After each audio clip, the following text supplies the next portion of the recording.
Hello guys, welcome to my back to my channel. स्वागत छ तपाईहरुलाई मेरो मिनी भ्लगमा।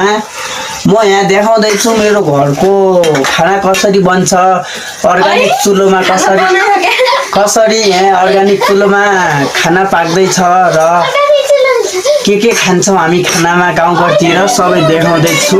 हेर्नु होला ल है। क्यान्न लागिस् त नि त्यो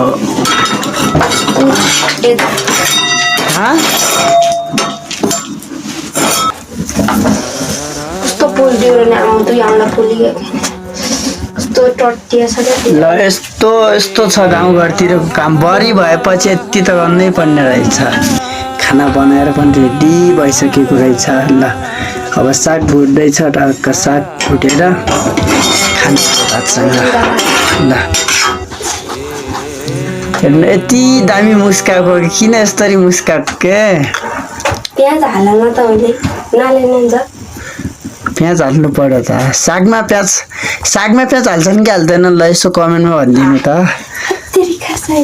के हो त अनि यो हालेको? कस्तो मिठो बन्दो रहेछ। आज हेर्छु ल है, म राम्रोसँग हेर्छु कतिको मिठो बनाउँदै रहेछ मेरो बुढीले। म हेर्छु है। के हो त त्यो बुढी?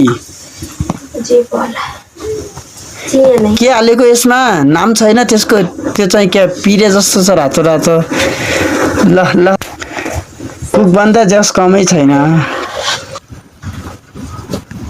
हेर न ल, कस्तो खाना बनाउँदाखेरि पनि टक्क मुस्कुराएको के। ल जल्लो ल झ्याइ झ्याइ ल टक्क साग पनि रेडी भयो। लली राम्रो डडोसँग बनाऊ है बुढी। ल ठिक छ त। यतिको भएपछि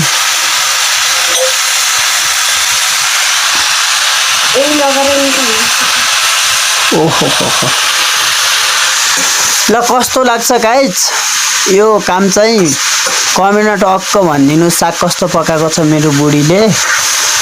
फेरि पनि यस्तै भिडियो लिएर आउँछु म। लाइक कमेन्ट सब्सक्राइब गर्न चाहिँ नभुल्नु।